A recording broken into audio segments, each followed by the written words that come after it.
I would like to extend a warm good morning to our lecturer and our fellow classmates. Today, me and my group mates would like to present on our group assignment.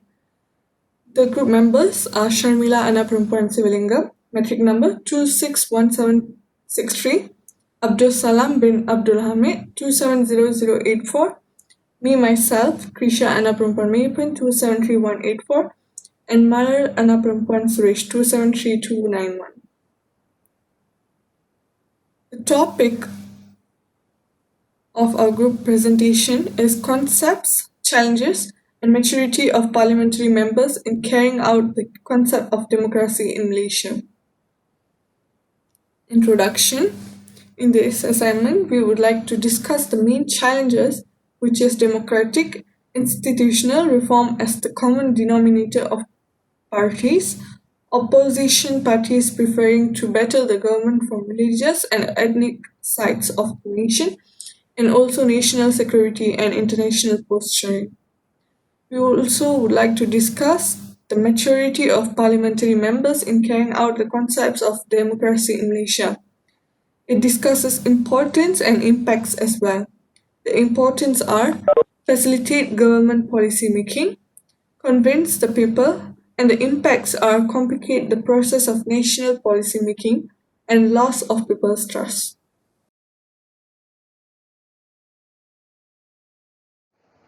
Defining the concept of democracy system in Malaysia. Parliament democracy is a dominant concept which is a political discourse. It has been identified as a governance around the world. The political authority to representative, the delegate power which is existent by the people. The parliament is sovereign, legislative toward the law which has brought out some goods for the entire public. Democracy is a concept which is truly direct democracy. It is a process where all citizens will take part in the government voting to choose a representative for the country. All the states practice a system of the parliamentary democracy. Based on the Malaysian constitution, all the states will have a central government who has the power of the state and administer the power when the state needed.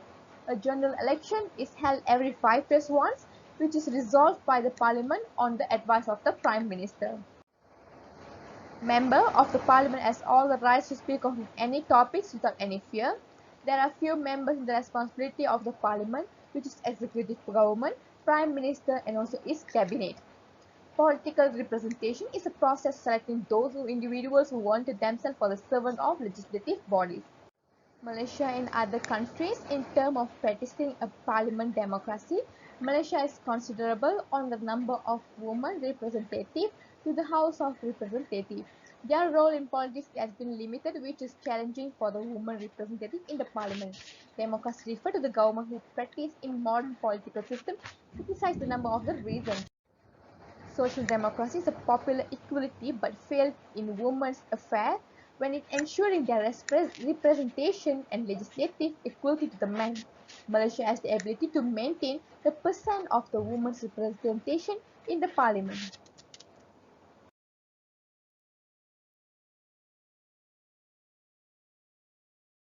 The history of parliamentary democracy administration in Malaysia. In the past, none of the states created the Federation of Malaysia that has parliament before independence. British government allowed the creation of administrative boards, but they were not incomparable creators of legislation and stayed subordinate to the British High Commissioner. After independence, before other states joined Malaysia, the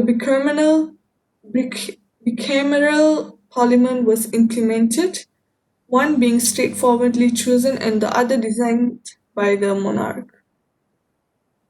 Initially, Parliament had no particular spot to assemble until 1962, but a proper place was prepared after that, which includes a three-story principal working for two places of Parliament to meet, and an 18-story tower for the workplace of ministers and individuals from Parliament.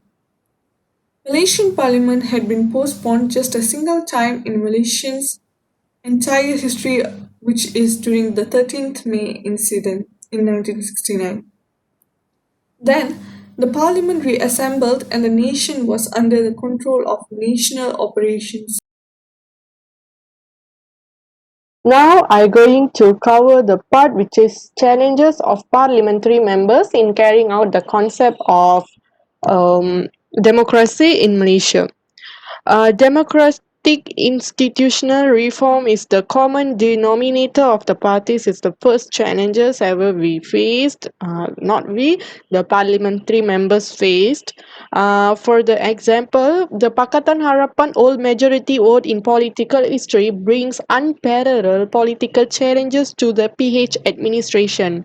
Almost for 6 decades, Barisan National Government ruled the Malaysia. Once after the PH government stepped into the politics, it's undoubtedly tough time and not easy to initiate a new set of political needs of institution.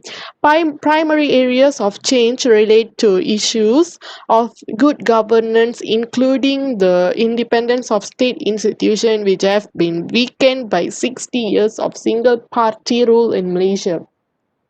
The next challenge is the opposition parties had preferred to battle the government from the religious and ethnic sides of the nation. Currently, the issue of Seafield Sri Mahamariamman Temple in PJ, the most recent test involves tension conflict between Malays and Indians due to some irresponsible person who act against the rule. According to this issue, the various action of minister to solve this issue become framed religiously, and the opposition party observe said that the minister does not consider and care the Malay ethnic people. They claim that the government doesn't prioritize the major population of the country, which will make 60% of the population. The most of the opposition party and majority of Malays claim that the government does not any special concern for the community. This will really challenges the parliament member due this one issue, and consequences may lead other welfare and policy that did by parliament to the development of the community was forgotten. The next challenge is national security and international posturing.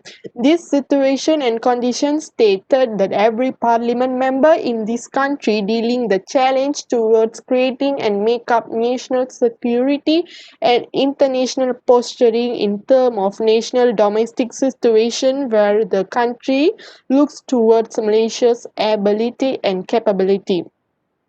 When the parliament member fail to advertise our nation's capacity, it will be the country's sign of weakness. Even the technology development also reshape the national security approaches so that the democratic political changes the leader does always bring the uncertainty of what mean in the national security challenge in regime. That's all from me. Now you can hear the next presentation by my friend. Hello everyone, my name is Abdul Salam bin Abdul Hamid and my matrix number is 270084.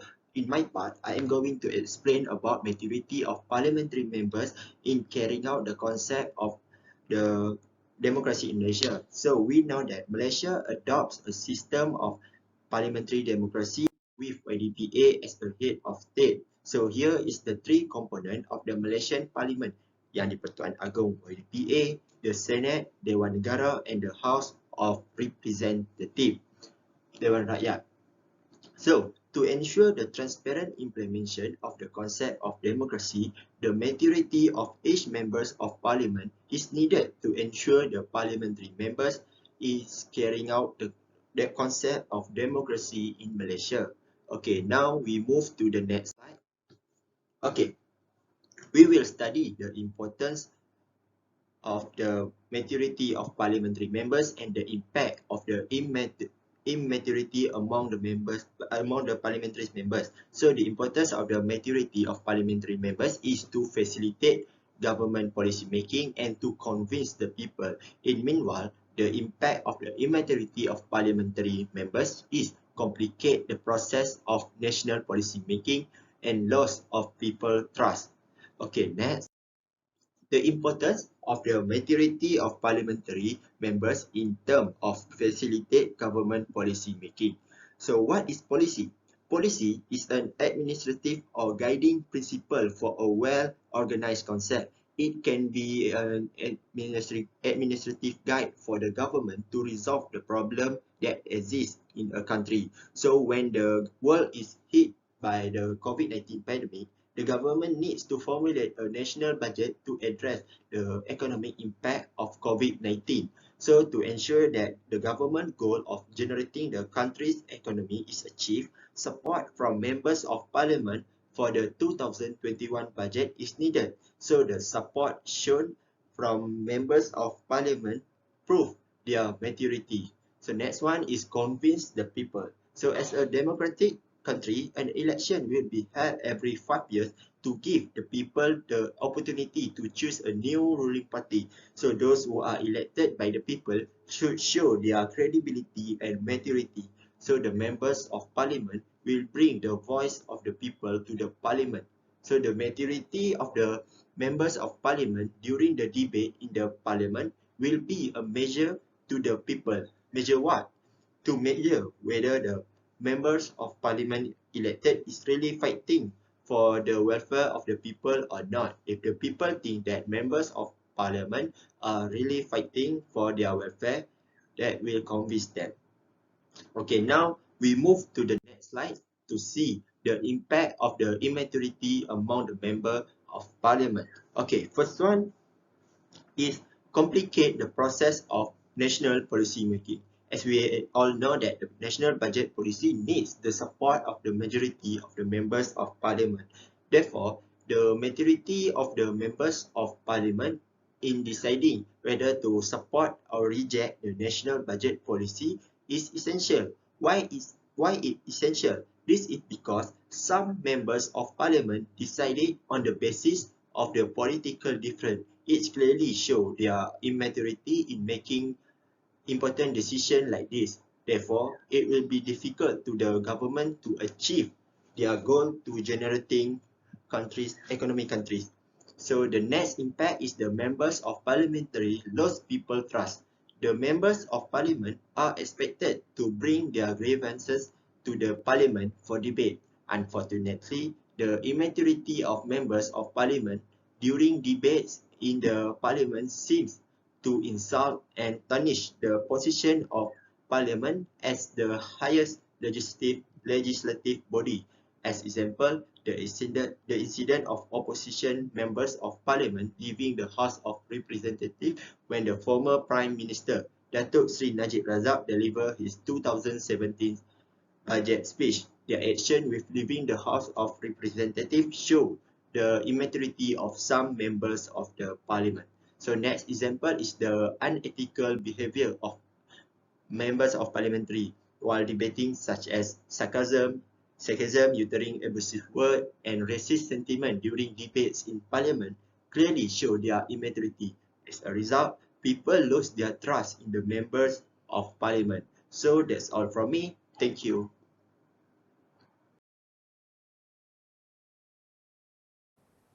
Conclusion.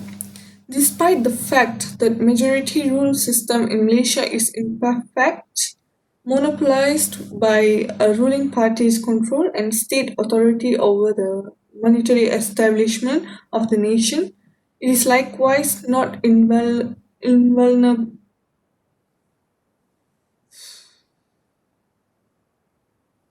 Conclusion. Despite the fact that majority rule system in Malaysia is imperfect, monopolized by a ruling party's control and state authority over the monetary establishment of the nation, it is likewise not invulnerable to inner and outer weight for change. Throughout the long term, Malaysia's democracy rule system has encountered the two snapshots of progress and relapse.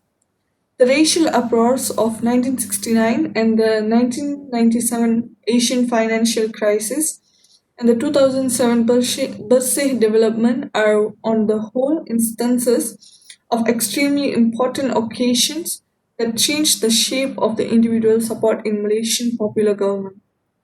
The 14th election is the consequences of expanded citizens' disappointment with the corruptions and shortcomings of the Barisan national government. Long-term political partnerships have additionally moved, and race-based ideologies groups are losing their allure in the metropolitan zones. However, stay important for some in the provincial regions, particularly those that liken the racial gap with strict alliance. The administrating Pakatan Harapan still can't seem to actualize a considerable lot of the board changes that it guaranteed during the political races. There is likewise that the Pakatan Harapan is powerless to do so may restore Malaysia through the old decision elites, bringing about open unresponsiveness with a way that even an adjustment in decision parties has not improved majority rules condition in Malaysia. It stays not yet clear whether the 2018 difference in government is genuinely a defining movement for Malaysian vote-based system. Next, question and answer session. Question asked from Krisha to me. Can you tell me one of the best and worst country practicing the parliamentary democracy? Okay, so here is the answer. The best would be US and worst would be India. The Indian constitution was designed for political leaders with probity. The present crop of politicians lack quality, competence and character. Legislators regard parliamentary tenure as a financial investment and are want to interfere in the day-to-day running of administration on whim to vanity. President would have the freedom to recruit people of talent to their administration. Okay, collegial cabinet have proven incapable of taking decisive action when faced with urgent demands. The result has been inefficient, lax and demoralized administration. The cabinet is incapacitated because it is subject to a multitude of pressure from contrary direction. Presidential government would be more stable, or so it is argued. The US president is more effective because power vests in one person. Being independent of the legislature, the executive can be more single-minded in its pursuit of the national interest free of the debilitating distraction of vested interest. Such a picture of the US president is too idealized. Institutional arrangements are not self-sustaining. They cannot of themselves generate the necessary support for a democratic yet effective polity. The chief goal of the framer of the US Constitution was not to create expensive and powerful government, but to limit it. Okay, so that's all from me. Thank you. Question from Mala. In your opinion, can women represent as a prime minister in Malaysia and why this issue is being question mark to everyone? If a woman represent our country, will they get support from the public? In my opinion, women's political, social and economic rights are an integral and inseparable part of their human rights. Democracy is an inclusive process and therefore, in a functioning democracy, the points of view of different interest groups must be taken into account in formulating any decision. The interest and opinion of men, women, minorities must be part of that decision making. In the decision making process, women find themselves underrepresented in political institutions. Among them are a lack of party support, family support, and the masculine model of a political life. Many feel that Malaysian society is still male dominant and men are threatened by the idea of women holding senior posts. In the political sphere, this is compounded by the high premium placed on political power. This makes some men even less willing to share power with women. There was a press meeting in Shah Alam where Deputy Prime Minister Dato Sri Dr. Ahmad Zahid Hamidi said that any qualified leader is eligible to be a leader who commanded with a majority support from the public. Coming back to your question, will they get the support from the public? Yes, public will support if the representative is really wanted and feel eligible to be for that position. Women need to be very strong and do not give up in their political life. The question asked by Shamila Sivalingam is what are the relationship between the parliament member or the democracy parliament towards the government? Based on the theory on the constitution of Malaysia, the government is accountable to the parliament. However, there has been substantial controversy over the independence of the Malaysian parliament, with many viewing it as simple as a rubber stamp approving the executive branch decision. For this Q&A section, I received question from Abdus, which is as you said before, there is a culture style altering abusive words and racial sentiments during debates in Parliament. So I want to ask you a question: what is the best way to prevent this behavior from becoming normalized in parliament? Okay, good question from you. For your question, in my opinion, to prevent this behavior from becoming normalized in parliament, the speaker should play his role well as the young people term. This is in line with the speaker own responsibility for disciplining him in the council members among the council members.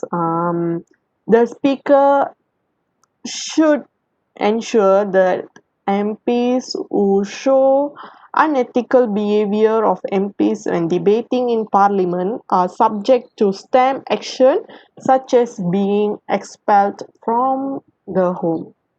Hope you get my answer. Thank you. That's all from me.